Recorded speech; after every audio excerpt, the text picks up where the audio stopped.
Spec, I asked Vlatko about this as well. 5 games most proximate to the Olympics, you got along the back line, and Alyssa did not face an extreme amount of defensive pressure.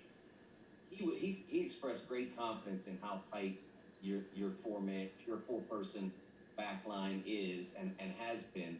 But are you at all concerned about losing that sharpness that you've built up over time because these last group have not really put that much pressure on? No, I'm not overly concerned because the people that I have to train against day in and day out are some of the best attackers in the world. And so every single day I'm facing Alex Morgan, Carly Lloyd, Megan Rapinoe, Christian Press. Like, it goes on and on and on, unfortunately. So in training, we're facing all the best and all sorts of dangerous attack. And so I feel very confident that when we are faced with challenges during the Olympics, because yes, they are going to come, that we faced them in the training leading up to it, in the trainings that we've had years ago. So I think we're pretty prepped for that.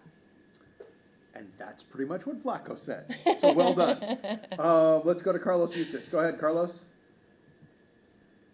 I think first, congrats on the win and good luck in Tokyo. Thank you. I will see you over there.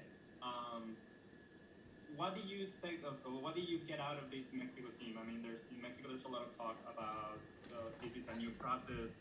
Monica Vergara is bringing fresh ideas, trying to improve this team tremendously. But obviously, there's still things working that they're not clicking. And obviously, you being so dominant, you kind of not make it so easy to dissect. What is your take on this Mexican team? What can you rescue from their participation? Yeah, I was really impressed in both matches how they tried to play, and we know historically that sometimes they go direct when they're under pressure, but this team really tried to play out of the back. They tried to stay calm on the ball. They're very skillful. Some of their players are like very great talents. So just the ability on the ball, the willingness to play, I think really impressed me, and I think was really hard for us at times, especially in that first game. I thought that they were breaking pressure pockets really well. They're just missing that kind of final piece, I would say, but I think they really made our attacking players and our midfield really have to work to get to the ball. And I think there's a real savviness to the team. I think in that first game that we played, they really got to a lot of the second balls, more so than any other team had done against us. And to me, that is an awareness, that's a savviness that I think will really help this team in the future. Thanks, Bex. Let's go to Steve Goff. Go ahead, Steve. You've been in this situation before, heading to a major tournament. Where do you think this team stands right now in your form and your rhythm, your camaraderie, before heading into this Olympics? I would say the camaraderie is always high. I think this group really enjoys one another. You should hear us in the meal rooms. It's like you can't get a word in because it's just so loud. So the energy is really high. The environment feels really great. The form on the field, I think there are still things that we're just narrowing down. And to me, it's always going to be about precision. But I think we've made a lot of strides, especially in the final third with that precision. I think you saw in these last 2 games, a lot of combination play, some third man runs, some really good runs behind the back line, and some great finishes. And so I think that's something that we've really been focusing on. And so feel really good about that. So form on and off the field, I think we're in a really good spot. Thanks, Becky. Thanks, Steve. Let's go to Gary Washburn. Go ahead, Gary. Hi, just kind of a general question on the amount of amazing women athletes that are going to Tokyo. Obviously, your team is one of the favorites and dominant, but I think this is one of the first Olympics that people have pointed out that there's so many, a majority of the athletes that are dominant that are American are women. And what does that mean to the advancement of women's sports, women's soccer, when most of the highlighted athletes that are going to be in Tokyo are women? Well, I'll say I love it, and it's about time. And I'm very proud to be a part of that group. And yeah, there are some amazing Olympians, and our team hopefully will join, the Simone Biles and the Katie Ledeckis and the Katie Holloways.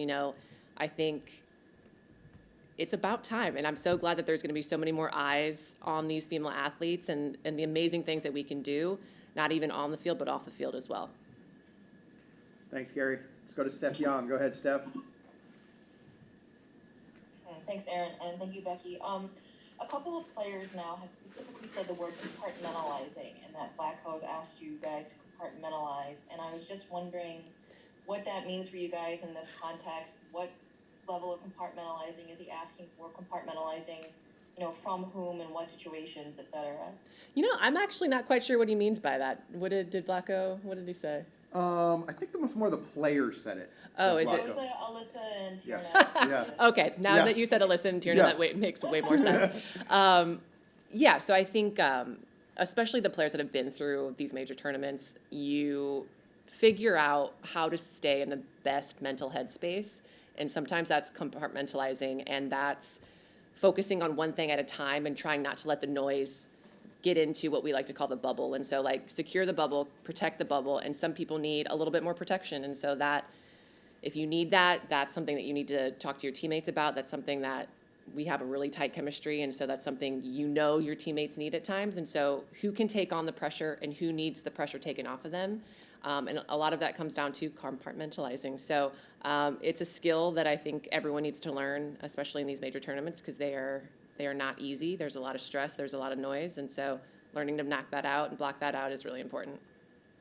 Thank you. Well said, Bex. Let's go to Jeff Carlisle. Go ahead, Jeff. Thanks, Aaron. Hi, Becky. You talked earlier about trying to refine some things in the attacking third, and I was wondering, are there any things you're trying to refine in the back line, or maybe even the back six, if you will? I mean, what kinds of things are you working on there?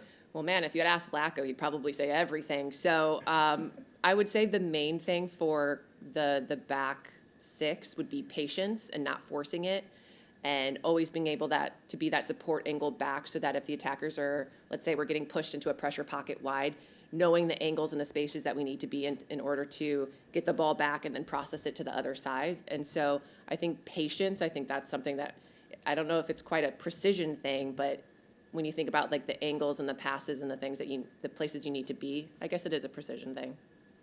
I thought he was going to ask you about the attacking third for a second, since you got in it for a minute and a half. my heat map will be two little dots. Let's go to Simon Borg. Go ahead, Simon. Hi, Becky. That aggression that we saw in the team, the pressure, it was relentless in that first half for a full 45 minutes. I'm curious, not that this team ever needs to make a statement to anyone, but was there a statement to be made for yourselves, perhaps, since this is the last game against another opponent until Sweden? Yeah, I would say that in that first match against Mexico, there were a couple of things that we were disappointed in ourselves about, and I would say second balls was a big one. And so I think what you saw today in that first 45 in particular were people really wanting to be in the right position, really fighting for the second ball, because we feel good about the first contact of the first ball, but a lot of those second balls were dropping to the Mexican players last game. And so we know that's huge when it comes to these tournaments, to get possession, to rest your legs, because these games come quick and fast. So that was something that we really focused on, and I'm glad to see it today, because you're right, it was a statement for ourselves to be we cannot take any game for granted. Every single game we have to make a statement to ourselves, because we are our own worst enemies sometimes. Thank you, Simon. Let's go to Alex Ozzie. Go ahead, Alex. Hey, Becky. Thank you so much for taking the time.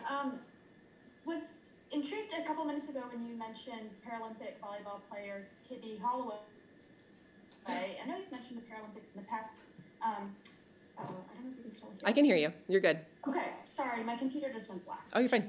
Was curious if you could explain a little bit about him interested and passionate about the Paralympics and promoting that message.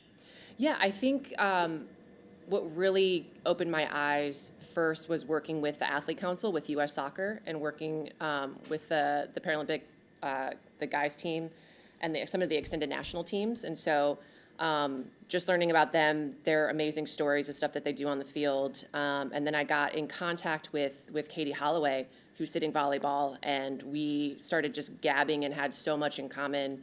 And so the things that she's fighting for off the court paralleled really nicely with what we were trying to do off the field. And so it just made me really want so many more eyes on the Paralympians, because what they're doing both with their sport and outside of their sport is just truly extraordinary. Awesome. All right, last couple for Becky. Robert Rogers, go ahead. Hey, can you just talk to us from a defensive standpoint how it feels earning back-to-back clean sheets going to the Olympics? Back to back to back to back. Back to back to back to back. Yeah. It feels really great. I know everyone likes scoring goals, and yeah, that's so fun. But we take a lot of pride in the clean sheets, not just the back line, but everyone, because everyone's putting in a shift. And so every time there's goose eggs up there, like, we're very excited about that. And it's just a testament to how great not just the defensive line, but just the shifts that the entire team does defensively. Everyone is putting in work, and you're not going to be on the field if you don't put in the defensive work.